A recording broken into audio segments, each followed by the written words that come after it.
I'm a 19-year-old F with 6 older siblings. My parents spent most of my childhood spending money they didn't have on my siblings, so by the time I hit my teenage years, I realized I was probably going to have to fend for myself financially when I turn 18. I started babysitting and doing odd jobs around my neighborhood when I was 14, and eventually got part-time jobs during the school year. By the time I was 16, I was working 3 jobs in the summer and 2 in addition to school.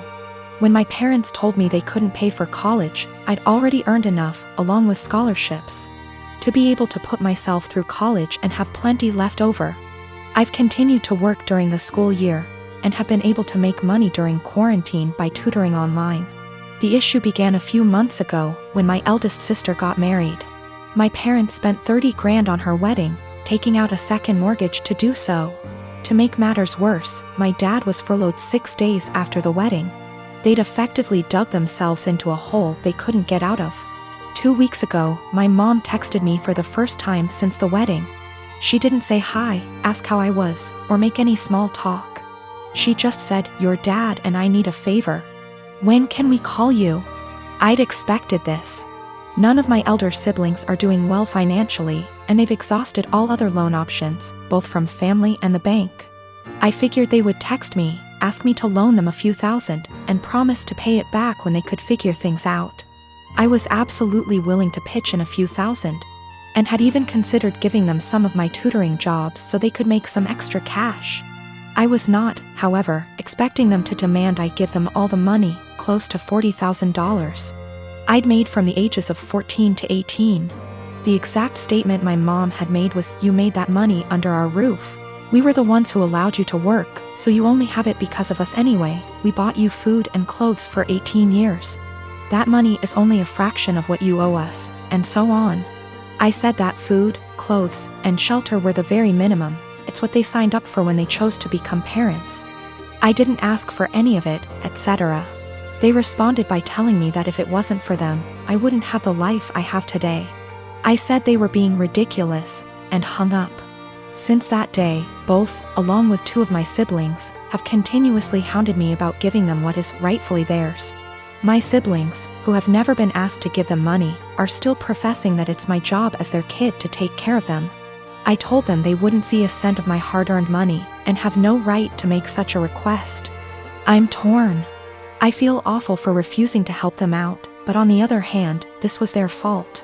I feel I shouldn't be responsible for fixing their mess. My husband had a serious injury weeks ago. He's bedridden and his family come to see him every day. Mother-in-law keeps drilling what I need to do to make my husband comfortable but does nothing to help.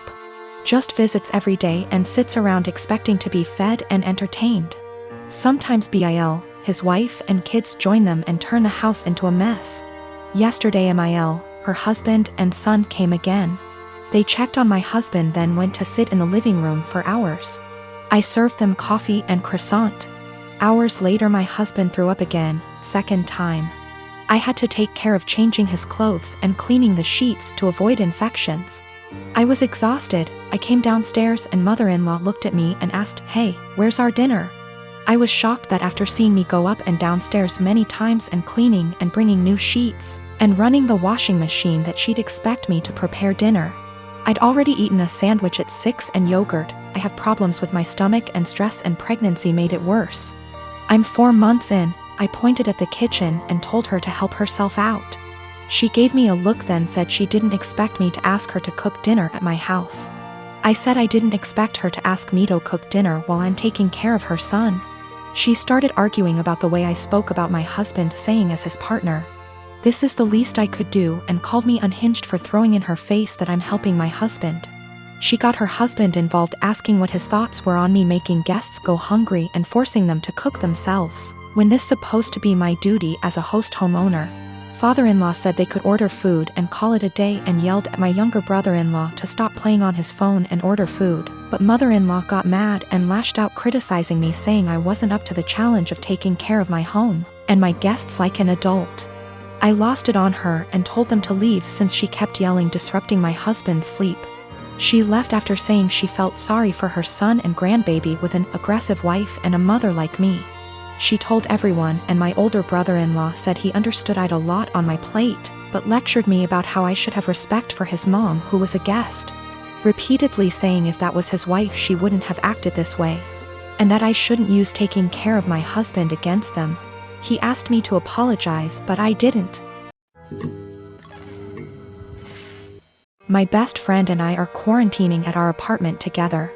She's trans and has had trouble growing her hair out, so she wears wigs. She has some really cute ones in other colors that she wears for fun and stuff. But she has a standard everyday wig she wears most of the time. Lola never got the traditional girly childhood, so we've been making one for her in quarantine. We built a fort in the living room, have been making friendship bracelets, playing summer camp-style games. It's a lot of fun. Last week, Lola mentioned to me that she wanted to start a quarantine diary so that she could document her experiences for future generations. I actually thought it was really cool, and then we got on the topic of journaling and I told her about my first diary. One of those flismy lock diaries that every girl had as a kid. We bought matching ones as part of our Give Lola Her Childhood Back crusade. They took a little while coming in, but we got them on Friday. Saturday night, some of our friends from college decided to do an impromptu girls' night in. Lola was in the shower, so I answered the Zoom without her. Lola is not out to anybody at our college and I respect that. This is her fresh start and she has a right to decide when she wants to come out to these people, if at all. I know I wouldn't 100% trust some of the people at our school with something as personal as this. We were talking about what we've been doing in quarantine and I mentioned that we had gotten the diaries. I said it was for the nostalgia and they wanted to see the diaries. We left the box in Lola's room, so I went in to show them. Lola and I go into each other's rooms all the time. We're basically sisters to one another, and it's just about second nature. When we were younger, we had keys to each other's houses. I didn't think anything of it. I flipped the camera to show the diaries and didn't flip it back. I got distracted by a cute choker on her dresser and forgot that the camera was flipped back / there was anything to hide. They knew Lola has worn wigs out to parties / the club / etc., but her everyday wig was right out in plain view, and one of our nosier friends asked what the new wig was. I completely blue-screened and someone else realized that it was Lola's hair. I genuinely had nothing to say. They were asking why Lola wore a wig and I had no explanation.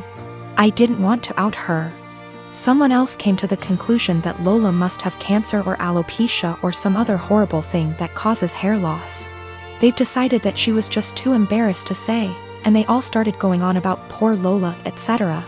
I just didn't know what to say and I said it wasn't my place to confirm / deny. I hung up and immediately told Lola. I apologized profusely, and I know how badly I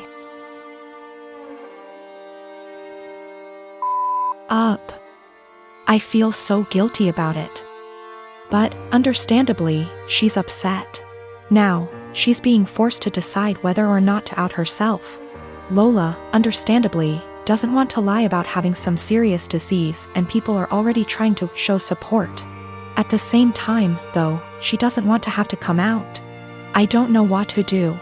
I want to support her, but she doesn't want to even see me right now. I gave birth to my daughter weeks ago. My experience was pretty traumatic, and since it was my first, I had no clue what to expect. When I went into labor, I had the most difficult time of my life. I was in pain for hours. My mom was with me, but she had to go, and my husband was with me the entire time. I did something so embarrassing in the delivery room. I pooped myself, which was unexpected and I don't know, but it was embarrassing, and although my medical team were very professional about it, my husband couldn't help himself and started laughing about it later and even telling my family about it, but they didn't react. Just didn't find it funny, and neither did I. In fact, I found it embarrassing, and I already told him to stop bringing it up, especially when he started joking about getting me diapers for my opsies. It got really tiring and chipped away from my self-esteem and confidence. We were with his parents celebrating New Year's Eve together when I excused myself to the bathroom. While I was getting up, he made a quick remark and said, "Oh, yeah, you should go quickly because we don't want any accidents just like the one we had at the hospital, you know what I mean?" While blinking at me. His family actually laughed and brother-in-law commented, "Good one." I was astonished and so angry and ashamed. I literally just lost it on him and yelled at the top of my lungs, calling him a cruel and insensitive jerk. To be using the difficult experience of birthing his child as a joking matter and humiliating me in front of everybody.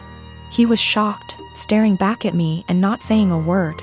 All went silent and I just stormed off to the bathroom till we left, and that was when he snapped, saying I messed up by talking to him like that in front of his family during dinner. I said I couldn't hold my tongue for that long, and after he kept joking about an embarrassing thing when I told him to stop. He said he was just joking, and I went overboard with my reaction, and also, I should have sucked it up and waited till we got home so we could address this privately, and I could even yell at him as long as I wanted. We argued about it after we got home, and he kept saying I humiliated him in front of his family during the celebratory evening by being petty and trying to one-up him. He even said I should have laughed along, not fly off the handle licks that.